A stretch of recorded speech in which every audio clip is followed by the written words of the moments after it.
Hi guys, so this is a truck I have converted about 4 years ago and sold it to a friend of mine, and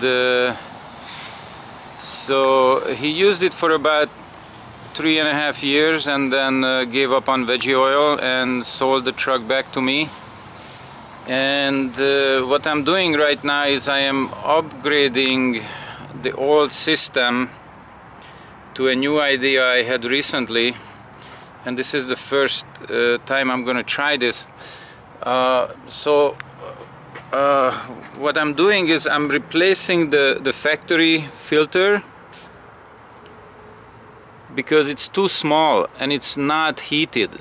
So I am replacing that a bigger Caterpillar filter. This is almost 9 inches long. It's really deep going down, and this is a heated filter.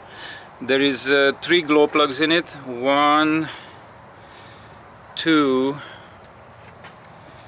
and 3.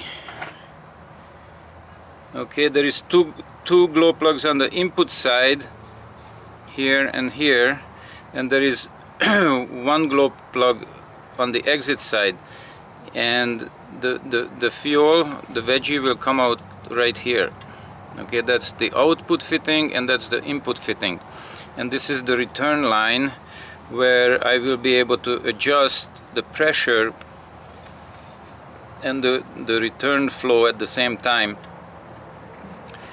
So that's just a needle valve to control the flow. So the more you close this valve, the more fuel will go to the pump, and by allowing some of the oil to flow back to the return line, back to the tank, what's happening is I am circulating more fuel through the filter than what the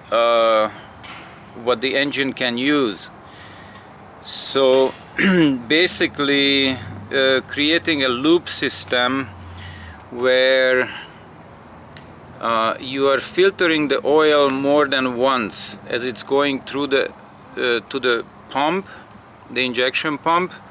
Some of it goes to the back to the tank. So basically you're filtering the oil more than one time as it's, you know, being delivered by the lift pump. Okay, so let me show you what's happening here. I'm gonna try to take this off. It's not completely finished. I just want to show you the filter housing setup before I mount it completely on the engine. Okay, so 1 second. So check that out. That is huge. I'm guessing it's about 4 times bigger as far as filtration, you know, surface area. This filter is about 4 times bigger than the original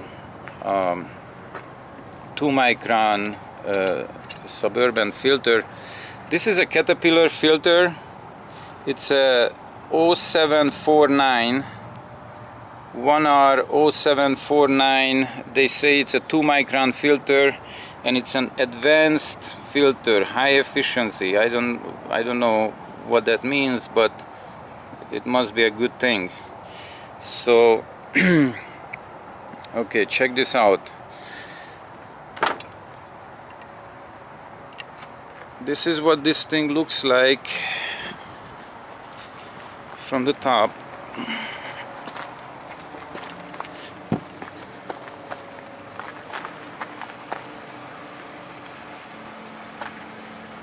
So input line, exit line and return line on the right side, and 3 glow plugs. That's 39 amps this can take up, and it becomes a heated filter, and there is going to be a temperature switch that's going to turn the glow plugs off at about 140 degrees. and that's gonna be glued to here, and it's gonna be sensing the exit temperature of the filter. So this contraption cost about $40 with the filter housing and the filter itself. It cost about $40. The filter is $18, which is the same price as that other small filter. So this is going to be much more efficient and cost me less money. So what was I going to say? Yeah, so with this filter, I'm guessing I can go 10,000 miles without changing it. So every time I change this filter, I'm going to be saving about $60, because I only have to change it one time as opposed to the other 4 times in the same amount of mileage. Okay, so let me show you what's inside underneath the housing. I have to put the camera down. I'm gonna undo the filter.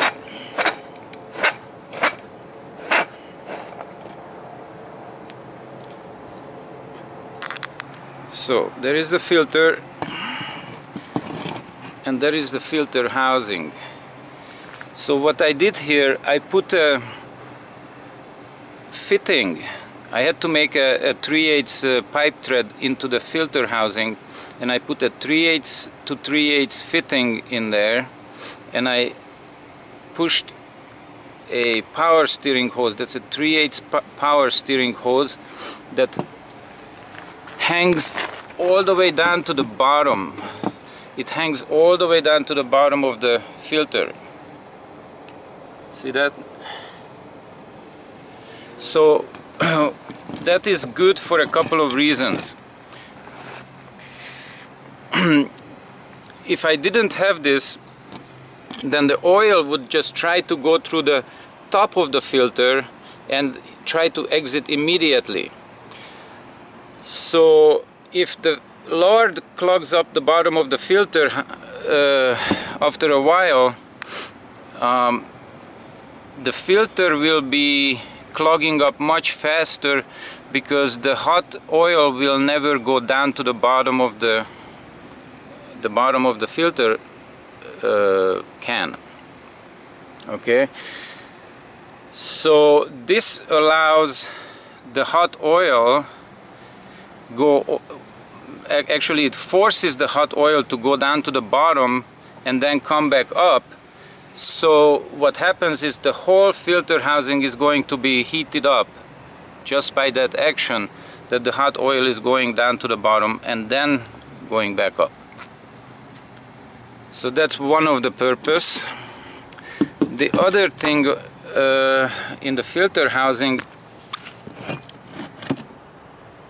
it's kind of hard to see, but there is a rod or a pipe. There is a pipe that's connecting this glow plug and the other glow plug. I put a pipe in between, so the pipe will draw the heat into the center where the oil is coming in, right? The oil is coming in here, and then it's going down this way, and then it's going out on the other side. But you have to cool the glow plugs, otherwise they will blow. And the best way to cool the glow plug is to put some extra metal around it. So that pipe, I don't know if you can see it. Yes, you can see it there. That pipe goes from the end of this glow plug to the other, and it's basically it's attenuating the heat coming from the glow plug by cooling the glow plug, thereby cooling the glow plug and bringing the heat where the input is to the filter. Okay, so there is a lot more to this than what meets the eye initially. So this thing became a pretty awesome multi-functional design. It does a lot compared to how small this whole setup is. and the whole thing probably cost me not much more than $100. So everything here that you're looking at is maybe a little more than $100. I don't know exactly, but that's my best guess. So this is all I have for this video, and the next video I'm going to show you after it's hooked up in the Suburban. Thanks for watching. Bye bye.